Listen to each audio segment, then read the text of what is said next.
आदाब नाजरीन, Saiyaara news TV में आपका खैर मकदम है। मैं आपका दोस्त सैयद अफरोज। आइए देखते हैं कुछ खबरें। बीआरएस के रुकन असम्बली एम गोपीनाथ के पीए भास्कर ने एक नौजवान को जानवरों की तरह पिटाई की। ये वीडियो सोशल मीडिया पर तेजी के साथ वायरल हो रहा है। इस वीडियो में देखा जा सकता है कि एक नौजवान सड़क पर बैठा हुआ है और वो मिन्नतें कर रहा है।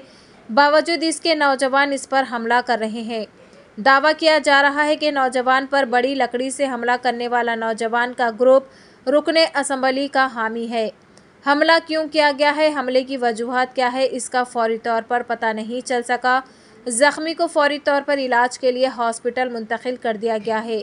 ज़राए के मुताबिक जुबली हिल्स के बीआरएस एमएलए ए गोपीनाथ के हामी भास्कर, जो इस वक्त उनके पीए के तौर पर काम कर रहे हैं, इन्होंने इस नौजवान पर हमला किया।